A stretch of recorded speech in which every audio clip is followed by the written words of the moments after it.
Olá, pessoal, tudo bem? Hoje eu tô aqui mais uma vez com a minha mãe, Miriam Santos. A gente vai continuar os estudos. Se apresenta. Vai se apresentar? Eu tô falando hoje. Tá. Bom, nós vamos continuar os estudos aqui dos cadernos Fiat Lux, escritos pelo Roberto Lucila e disponibilizados pela comunidade teúrgica portuguesa. E, bom, a gente tentou gravar esse vídeo uma vez e deu um problema aqui de conexão, mas agora eu acredito que vai dar certo.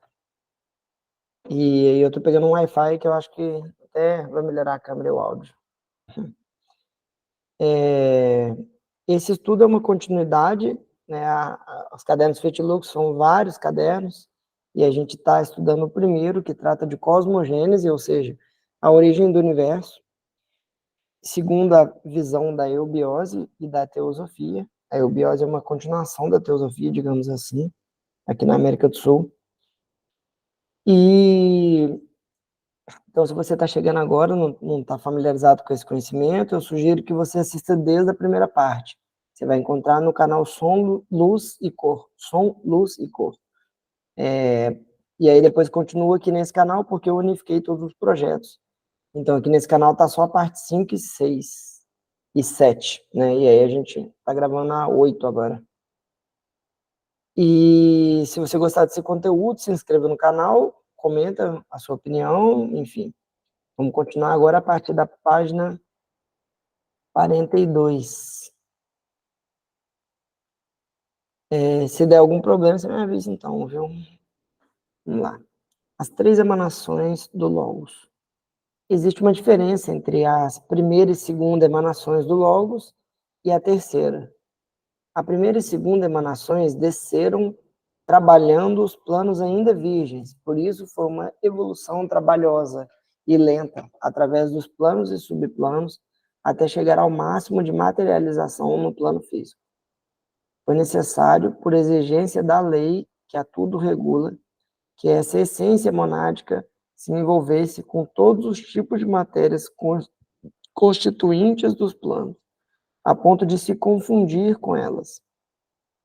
Quanto à descida da terceira emanação, por ser puro espírito monádico ou de Deus, não foi mais necessária essa contaminação com os planos mais inferiores.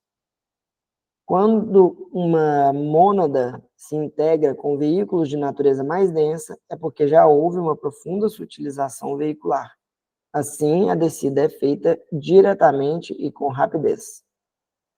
Então, se eu estiver falando um pouco baixo aqui, é porque a gente faz esses encontros de noite. Geralmente o Marcelo já está dormindo, aí eu não posso falar muito alto. Mas aqui com esse microfone aqui perto já ajuda. Bom, vamos continuar aqui. Agora tem um esqueminha aqui, na página 42. Tem dois esquemas, um sobre a ação, as emanações e outro sobre os logos. Então, a primeira emanação modela e anima a matéria. A primeira emanação, lembrando o que a gente viu no outro vídeo, ela vem do terceiro logos, que é o logos atividade. Ela modela e anima a matéria. Depois, a segunda emanação fornece qualidade e constrói as formas. Ela vem do segundo logos. E a terceira emanação, que vem do primeiro logos, é a última emanação, ela faz descer a mônada para uni-la com as formas preparadas. Então, primeiro vem criando os planos, depois vai dando qualidade às formas, e por fim, né, aí que desce a mônada, que é o espírito, a unidade espiritual. Em um outro teminha aqui, né, o primeiro logos é o mundo das causas, ele imagina e realiza, tá associado ao primeiro trono. O segundo logos é o mundo dos arquétipos, e plasma no mundo sutil o idealizado. Está ligado ao segundo trono. E o terceiro logos, o mundo das realizações, da forma material ao que foi imaginado e plasmado. Está associado ao terceiro trono.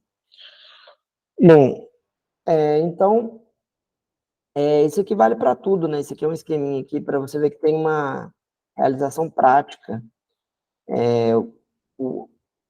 tem uma aplicação, né, prática desse estudo da cosmogênese, porque esse aqui é o esquema de formação do universo, mas vale para qualquer coisa. Então, você vai criar um projeto, você vai começar um relacionamento, um novo trabalho, qualquer coisa que seja. Primeiro você tem a ideia, né? Isso é o primeiro logos, né? A vontade. Você quer fazer algo, você surge algo na tua mente, surge essa vontade.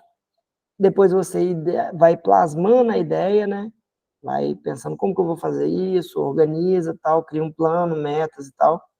E por fim, né, esse segundo logos é o amor, sabedoria, né? Ou seja, como fazer e tal, né? E o envolvimento com aquilo. E por fim, o logos atividade, né? O terceiro logos é quando você coloca aquilo em prática. Quando você vai lá e, né, coloca, realiza aquilo que você idealizou antes. E isso tem a ver também com o que a gente estudou, né, de Kundalini e Forhat, né? Forhat é a energia que idealiza e Kundalini realiza. Aliás, na outra projeto falou que Forhat idealiza e realiza, né? Mas Forhat vem do céu e Kundalini vem da terra. Então, é mais ou menos tem a ver com isso também que eu estou falando. Então, continuando aqui, a criação do mundo das formas tem por finalidade refletir os mundos subjetivos. A matéria é como um espelho no qual o eterno se mira. Quanto mais polido for o espelho, mais serão as facetas refletidas.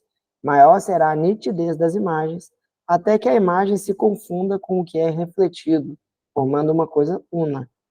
Os antigos iniciados gregos, em sua sabedoria, expressavam essa verdade através da mitológica deusa Vênus Urânia, se mirando eternamente em seu espelho.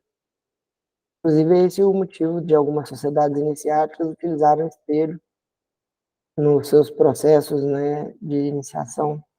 Muitas escolas mágicas. Então, existe a essência monádica e a essência elemental. Isso aqui é muito importante. Existe essa distinção. A essência monádica é quando a segunda emanação, que parte do segundo logos, anima os três planos superiores, Anupadaka, Atman e Budi. Aqui ele não está falando de Adi, que é o primeiro plano, porque ele é a base de tudo, tudo parte dele. Então, os três superiores, né, ele está falando a partir do segundo, terceiro e quarto, ali, do mais sutil até o mais denso. Anupadaka, Atman e Budi, forma a essência monádica. E a essência elemental é quando a segunda emanação anima os três planos inferiores, ou seja, mental, astral e físico-etérico, passando a chamar-se essência elemental. E tudo vem da segunda emanação, né? Então, tem a essência monádica e a essência elemental. Isso ocorre porque a essência monádica passa a ser envolvida pela matéria dos planos elementais. Não se deve confundir essência monádica com as mônadas, pois essas estão no plano anupadaka, ou plano monádico, né, como muitas vezes é chamado, e apenas enviam tentáculos vibratórios aos mundos elementais, para se apossarem dos átomos permanentes, que servirão de núcleos que originarão mais tarde os seus veículos. Então tem lá a essência monádica, né, que é o espírito, né, que se manifesta nos seus três aspectos ali. É como se fosse também um reflexo do terceiro logo, dos três logos, né? Os três logos, eles também são refletidos ali no plano Anupadaka, no plano Atman e no plano búdico, de alguma forma.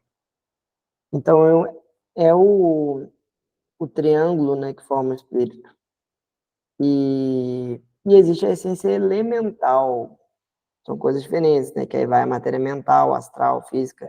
Então, a mônada, a essência monádica, ela se envolve das matérias elementais para ela evoluir. E as matérias elementais também evoluem, né? Mas, tipo, é todo um processo que a gente vai compreendendo com o tempo. Agora, segunda onda de vida. Então, o que está chamando ali de emanação também pode ser chamado de onda de vida. Quando fala segunda onda de vida, é a mesma coisa que segunda emanação, que é o amor-sabedoria. A segunda emanação ou onda de vida, provinda do segundo aspecto do Logos, chamado amor-sabedoria, criou os 7 reinos assim discriminados. O primeiro reino é o reino elemental. Ele começa, o reino elemental no plano mental. Então, começa lá no mais sutil, e ela começa a descer. Que a gente estudou em outra apostila, que é o que a gente chama de Nivriti Marga, que é a descida da mônada. Ela começa ali formando o plano elemental mental. O segundo reino é o elemental astral. O astral é mais denso que o mental, né? Então, o elemental mental, ele vai evoluindo e se torna um elemental astral. Aí o terceiro reino é o elemental físico-etérico, que é o final da descida. Ela está vindo descendo assim, né? É o físico etérico. No caso, né, etérico é como se chama o físico sutil. E é diferente do éter dos gregos e que pode ser associado ao akasha, que a gente estudou também. Então, quando está falando aqui de etérico, está falando do plano vital, né? Então, os elementais etéricos são os elementais que formam o plano vital, o plano duplo etérico.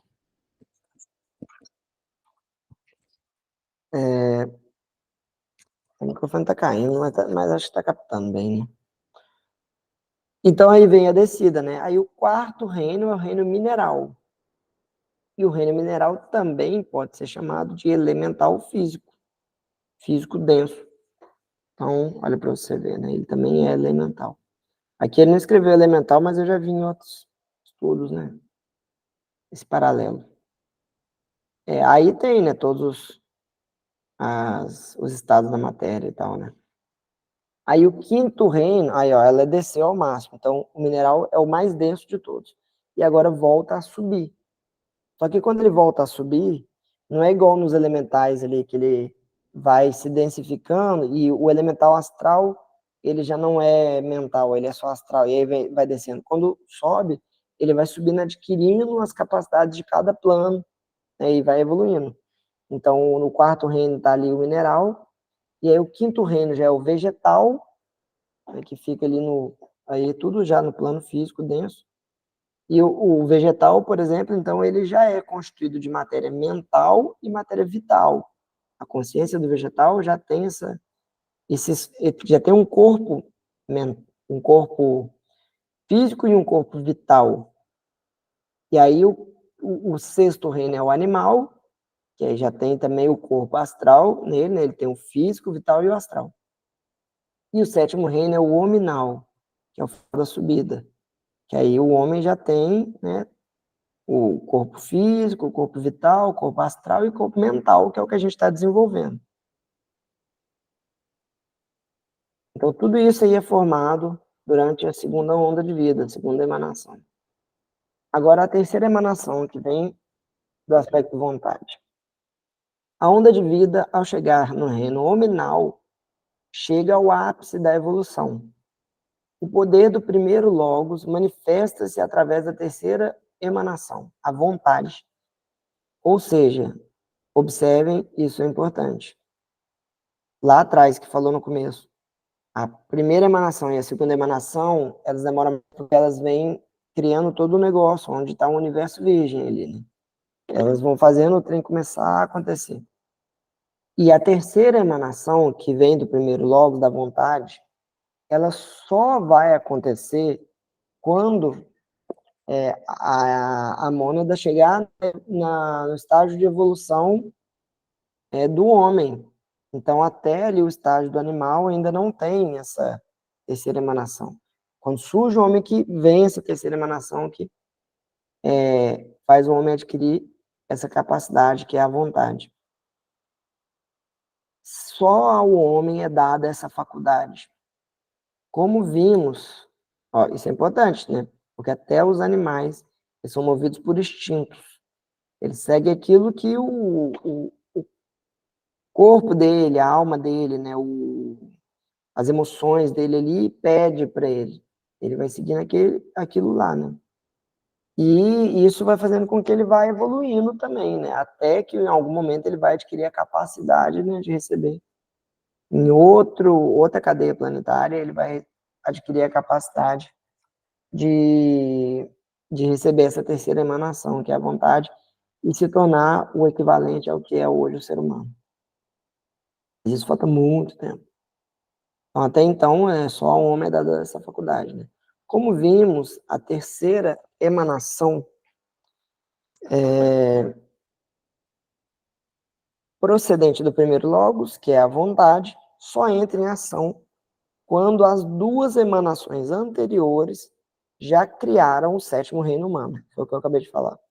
Gente, para não confundir esse negócio de primeiro logos, segundo logos e terceiro logos e as emanações, é bom fazer um esqueminha, escrever, porque na verdade é simples, né? Mas falando assim, sem escrever, sem visualizar, é mais complexo. E você lendo a apostila aqui, vê os esquemas, né? Então, aí é mais tranquilo. A literatura esoterista que versa sobre o assunto exclui o plano físico etérico de ser um reino elemental, referindo apenas-se ao plano astral, mental inferior e mental superior, como fazendo parte dos reinos elementais. A respeito desse assunto, assim se expressou o professor Antônio Castanho Ferreira. Agora abre aspas, né, uma citação. Isso é absolutamente errôneo. Como assinalamos, a versão que damos é a mais aproximada da verdade, segundo os dados que temos à nossa disposição. O professor Antônio Castanho Ferreira era um grande iniciado brasileiro. Descer também é evoluir. No arco descendente, Pravitimarga, é isso mesmo? Tá escrito aqui. Eu achei que era o contrário. Então, Pravitimarga é descida e Nivritmarga é subida. Ali atrás eu falei errado, então. Se aqui tiver certo agora. Então, no arco descendente, Pravitimarga, descer implica em evoluir, seguir em frente. Em virtude dessa lei, o homem é o mais evoluído que um ser que esteja evoluindo no plano mental, astral ou etérico. Posto que algum dia ele também seguirá o caminho percorrido pelo homem que já passou por essas experiências no passado remoto das cadeias anteriores. Então, o homem, no passado, ele já fez parte, ele já foi um elemental, né? Já foi um mineral, um vegetal, um animal. Não exatamente isso, né? Mas um ser com características parecidas, né? Ele foi evoluindo, né? Agora, vamos para a nova parte. Passagem da essência de um plano para o outro. A essência, após passar períodos de longa duração num plano, a fim de se identificar profundamente com a matéria respectiva e usufruir de tudo quanto ela possa proporcionar, por lei, é incoercivelmente atraída para baixo, para um plano mais inferior, até beber a última gota do fel da experiência, nem sempre agradável. Então é o que ele falou lá atrás, né, que descer também é evoluir, né? No começo vem descendo, vai só afundando, afundando, até chegar no máximo possível, aí que volta a subir, até chegar onde está o homem hoje.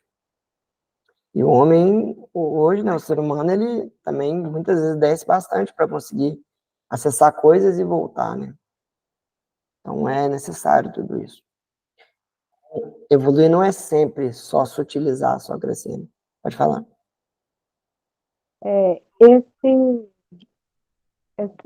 Essa linguagem, né, que ele está utilizando de descer seria densificar em direção à matéria mais densa para depois subir?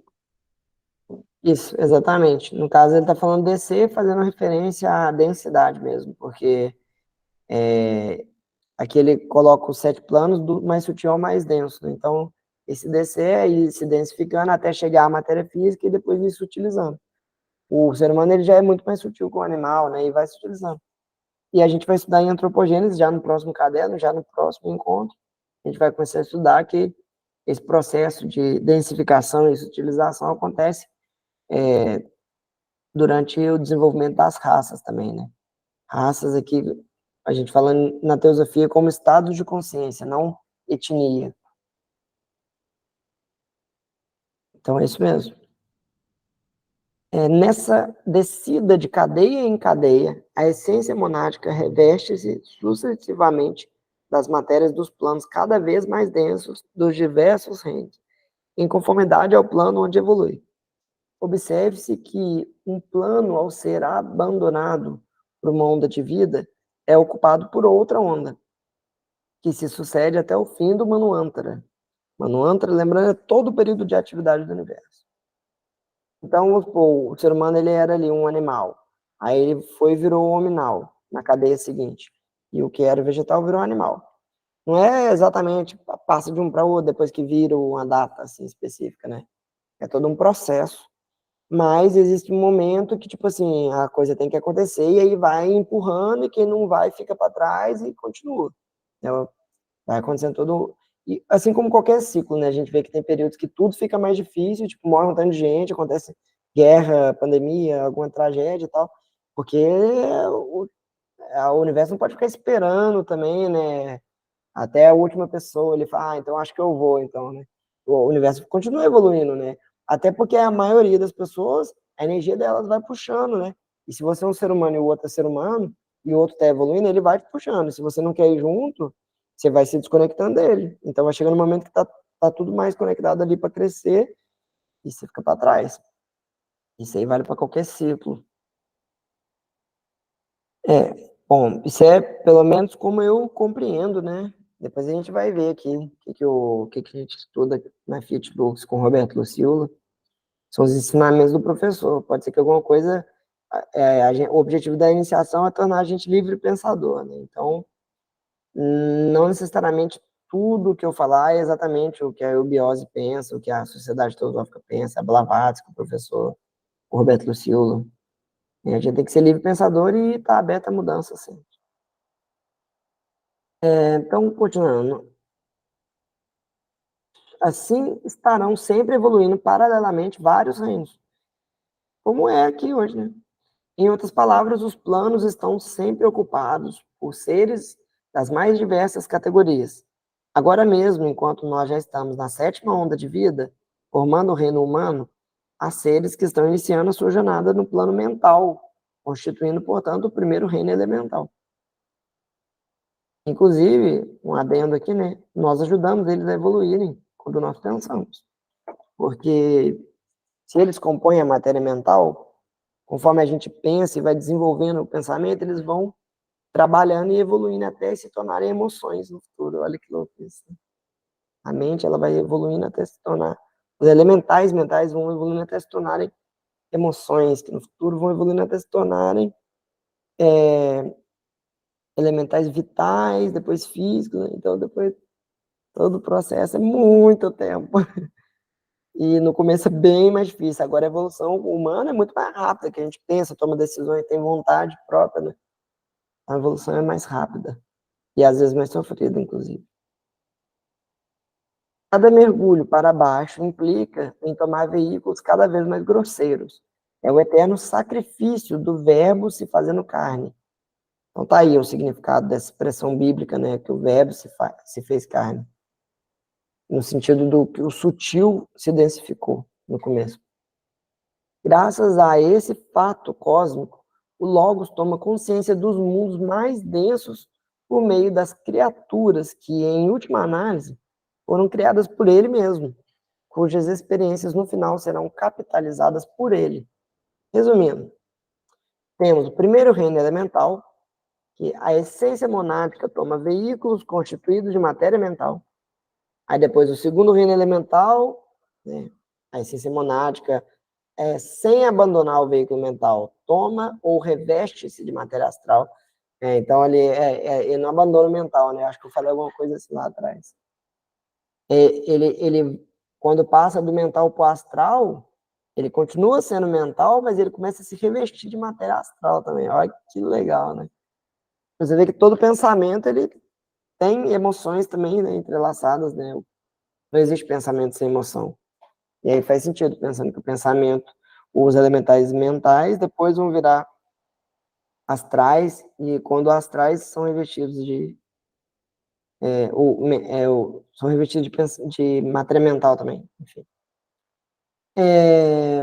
O terceiro reino elemental, sem abandonar os veículos anteriores, tomam um terceiro veículo constituído de matéria física etérica.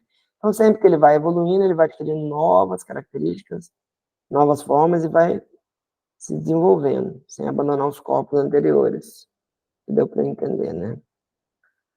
Tá acompanhando tudo certinho? Pode passar agora para elementais? Pode. Agora é elementais.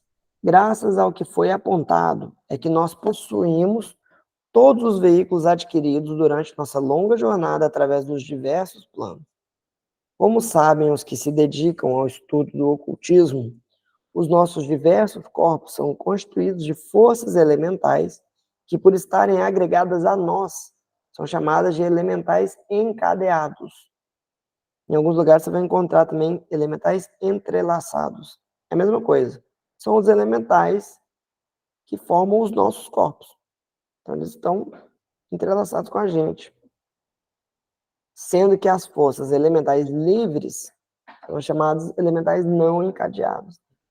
Formam a matéria-prima dos diversos planos e servem de reservatório para que as essências monádicas tenham sempre à sua disposição um imenso manancial de forças elementais para lhes servirem de veículos.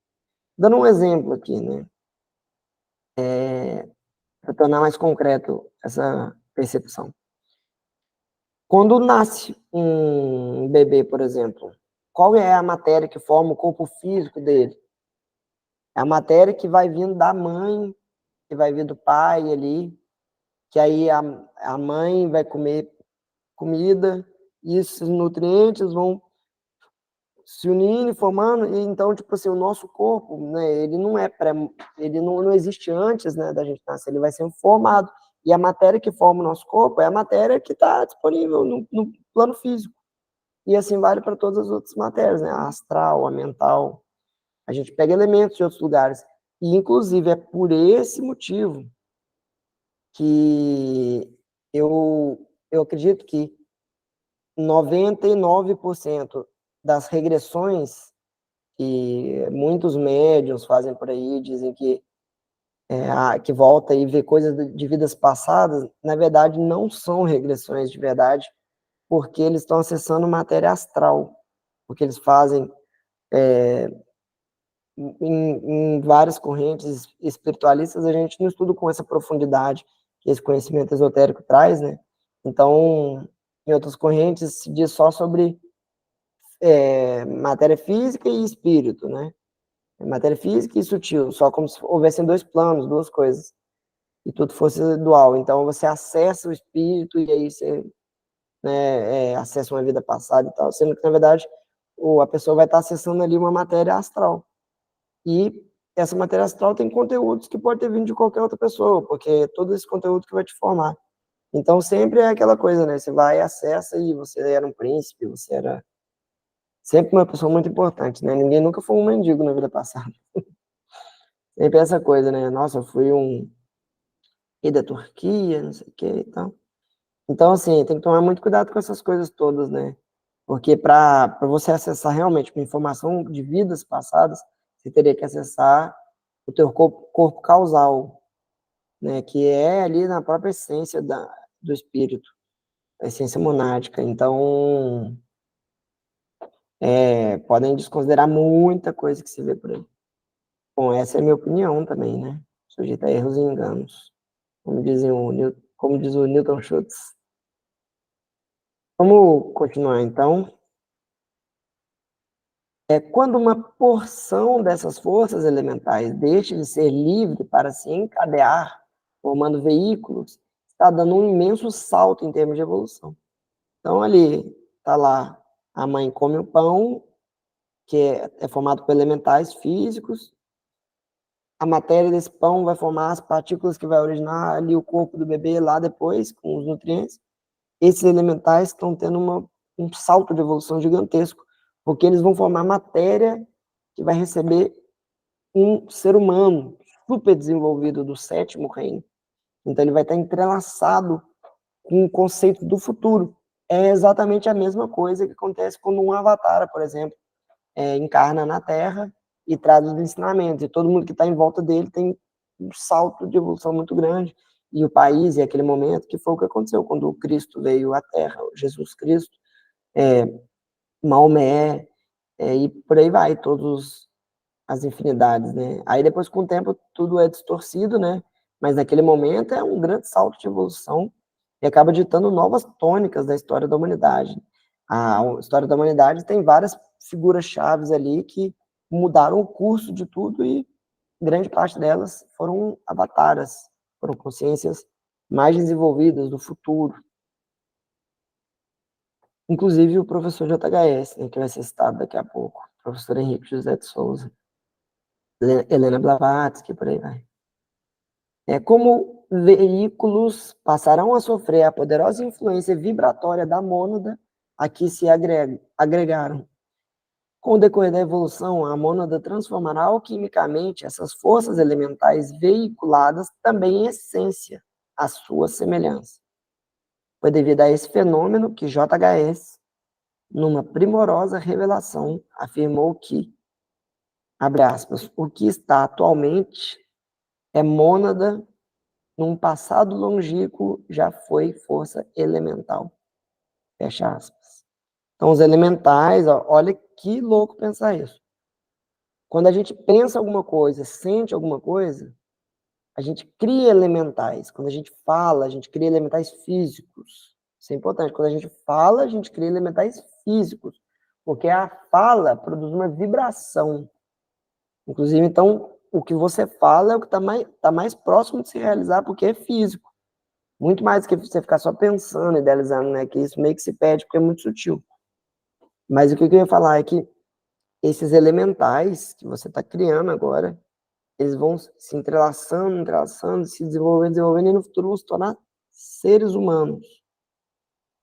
Isso é insano. Aí você pensa, pô, mas tem uma infinidade de elementais, né? Só que consciência funciona diferente, né? Não é que um elemental não tem individualidade e ele vai evoluindo até virar um ser humano, né? E aí é por isso também que eu não acredito que reencarnação acontece assim, né? É um para um, né? Como se diz, né? Que é tipo, por exemplo, o Ramon reencarnou aqui. Eu acredito que a consciência é uma coisa mais coletiva, né? As mônadas, elas vêm ali, né? Aí tem aquele conceito, né, das 777 mônadas. A humanidade tem quase 8 bilhões de pessoas hoje, né? Então, várias pessoas coletivamente formam uma mônada que junto com outras mônadas forma uma outra mônada maior e consciência funciona diferente, né? Então, novamente, essa coisa de, eu fui tal coisa em tal vida, é uma partícula de você. A reencarnação não é linear, ela é multidimensional, né? 7 dimensões, né? Não é só ali uma coisa que vai de um para um, como se fosse um videogame. É uma coisa que é difícil de se compreender, né? A gente está falando do absoluto. Então, agora, o que eu estou falando é exatamente o que ele vai falar agora. Tipo, nem vou ver aqui, né? É multiplicidade monádica. É porque o assunto vai linkando, né, uma coisa ou outra. É quando a essência monádica desce para o plano mental, formando o primeiro reino elemental, não é não é uma só mônada, mas um número incalculável delas, formando como que um fluxo, uma onda de vida. Quando a descida chega aos meados do reino mineral, cessa o arco de descida. Nesse momento, para a exalação do hálito de Brahman, que é a expressão lá dos Vedas, né? Será iniciada a subida para o arco ascendente, ou seja, a inalação do hálito de Brahman. Esse termo, né, hálito de Brahman, assim como dias de Brahman, noite de Brahman, é como os Vedas, né, que são os textos sagrados dos hindus, falavam para ficar uma forma mais compreensível para a população. E, como aquilo se tornou uma religião, claramente muita coisa foi distorcida. Hoje muita gente, lá na Índia, principalmente, acredita em várias coisas ali, literalmente, sendo que na verdade são tudo mitos para compreender coisas, né? Toda essa questão de Brahman, Shiva, Vishnu, né? Muitos ali acreditam que realmente tem ali o Shiva ali, com aquela, né, azul, com a meia lua na cabeça, mas na verdade ele tá falando de coisas, né? De coisas mais abstratas, assim como tudo aquilo que fala no Antigo Testamento. Muita gente hoje vai lá, né? Agora tem isso, né? A pessoa lê ali e se considera entendida, porque, nossa, olha como que ninguém percebe o absurdo que está sendo dito aqui. É porque não é literalmente aquilo é um mito. Aquilo, principalmente o que está dito no Antigo Testamento, são passagens que trazem ensinamentos que valiam para aquele momento, né? Conforme vai passando os momentos, as coisas param de se aplicar, muda a aplicação, que mantém a essência. Isso que nem estamos falando de tradução, né? E várias outras coisas que podem gerar distorção, né? Como igrejas mudando textos sagrados, né? Inclusive é por isso que eu não considero que você pegar a Bíblia ali, ó, a Bíblia como um texto sagrado. Na minha percepção, a Bíblia é um livro sagrado. A Bíblia é um conjunto de vários livros, né? Muitos deles sofreram alterações, distorções, traduções, né? Então, o próprio nome Bíblia significa isso, né? Conjunto de livros, mesmo mesma origem de biblioteca. Então, vamos continuar, senão a gente não. Agora, devas e elementais. A segunda emanação do segundo Logos, né? Quer dizer, que vem pelo segundo Logos, cria os reinos elementais, como vimos, mas como se trata de um fantástico trabalho cósmico, necessário se faz o concurso de seres que já tenham bastante experiência para tal desiderato. Esses seres estão em vários estágios de desenvolvimento. Vêm a constituir-se nos habitantes dos reinos elementais. Eles formam verdadeiras legiões dirigidas pelas hierarquias superiores, cada uma delas ligada a um dos 7 luzeiros ou de Anshohan superiores. Os planetários que a gente viu lá atrás, né? Os Ishvaras, Elohims. Aliás, Elohim, né? Que Elohim já é plural, né? Por aí vai. Esses seres chegaram ao nosso universo trazido no bojo do Logos. Vieram de manwantras anteriores. Por isso, com experiência suficiente para auxiliar na criação de um novo manwantra. JHS, ao falar deles, disse, abre aspas, hierarquia é um conjunto de seres que, por já terem evoluído em ciclos anteriores, estão em condições de dirigir as novas hierarquias que se estão formando. Fecha aspas. Eles são responsáveis pela elaboração dos nossos veículos. Também são conhecidos por devas. Há diversas categorias deles, de acordo com os planos em que atuam. Devas do plano átmico, do búdico, mental, astral, etérico. Os seus corpos são formados da essência elemental dos respectivos reinos. Tomam a forma que desejam, pois a matéria sutil é muito maleável aos impulsos da vontade, como se pode verificar facilmente durante os sonhos. Então, existem vários devas. Os devas, eu não sei se ele vai falar mais para frente, mas é o que no Ocidente a gente chama de anjos. Então, veja bem, os anjos não são seres mais evoluídos que os humanos.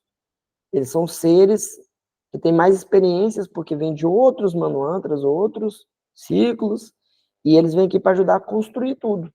Né? Então, não é que eles são mais evoluídos, né? Eles são seres que é como se fosse, vamos dizer, tipo assim, dentro de um estado, por exemplo, nacional, os servidores públicos, entendeu? É toda a turma que vai ajudando a fazer o trem funcionar, andar, né? E eles são dirigidos pelas hierarquias superiores, os luzeiros, que aí sim são muito mais desenvolvidos, né, que os seres humanos, porque é a consciência que as partículas, né, as partes da consciência universal. Conforme o plano em que atuam, possuem designações diferentes. Por exemplo, os devas do plano astral são conhecidos por Kamadevas, Rupadevas, Gandharvas, etc. Os do plano mental, por Manadevas, os do plano divino, Bhut, Quatmuk, etc., são designados por devas do além Akasha, formam um grande aglomerado, cada um com a sua função específica. Usam a própria essência elemental para engendrarem os seus corpos que sofrem constantes mutações. Eles sempre se moldam, né? Igual falou lá. Igual num sonho, né? E com essas constantes permutas, melhoram sempre o meio ambiente, fazendo evoluir as forças elementais. Olha só, né, que função importante que os devas têm, né? Eles vão ajudando a melhorar o ambiente, ajudando os elementais a evoluírem e construírem as coisas, né, de uma forma mais harmônica. O homem, como um deva encarnado que é, também realiza, conscientemente ou não, essa tarefa, ao modificar o meio sutil com os seus pensamentos e emoções. Olha isso aqui. Isso aqui. O homem tem capacidade de modificar o ambiente em que ele está, a partir do que ele pensa e sente. Porque ele está criando elementais. Então, ele tem uma característica parecida com a dos devas, por isso que falou deva encarnado ali, né? Nesse sentido, porque nós somos capazes de modificar o ambiente a partir do que pensamos, sentimos e falamos. Então, o exercício deve ser exatamente esse. A gente prestar atenção no que a gente está pensando, falando e sentindo, porque isso transforma o ambiente, isso contribui com a evolução nossa e de quem está ao nosso redor. É em virtude desse fenômeno que os adeptos e os iluminados atuam como colaboradores da obra do Eterno na face da Terra. A verdadeira iniciação leva os discípulos a se conscientizarem desse fato, tornando-os mais responsáveis pelo que pensam, sentem e fazem. Quem manipula indevidamente essas forças responderá karmicamente por isso. Compete aos devas a responsabilidade de melhorar e aperfeiçoar a essência elemental. Bom, e assim termina o primeiro caderno, Fiat Lux, de tema cosmogênese. Então, termina assim, né, com chave de ouro, porque realmente o objetivo da iniciação é justamente isso, fazer com que nós nos tornemos responsáveis pelo que a gente pensa, pelo que a gente sente e pelas coisas que a gente faz, pelas coisas que a gente fala, porque é isso que vai contribuir com o tempo para cessar o sofrimento da humanidade. Tem alguma coisa a dizer? Alguma pergunta? Não, não. É, como a gente já disse nos outros vídeos, né? Não preocupar muito com a nomenclatura. Isso. É, Isso. porque tá tudo em sânscrito, então fica parecendo que é extremamente difícil a teoria. Mas devagarzinho a gente vai absorvendo. O objetivo é compreender os conceitos, né? Mas é importante também resgatar esses termos em sânscrito, né? Porque a origem do conhecimento tá, não a origem, né? Mas é um resgate lá de trás, né? Bom, é isso então. Se você gostou desse vídeo, se inscreva no canal, curte o vídeo, comenta o que você achou. Se você quiser estudar mais esse tema, a gente tem grupo no WhatsApp, só me chamar no Instagram que vai estar na descrição. E é isso. Fiquem em paz, Boa noite, brilhem obrigada. e que possamos ser responsáveis por tudo aquilo que a gente pensa, fala e age para a gente contribuir com a obra divina na face da Terra. É isso. Beijão. Beijo.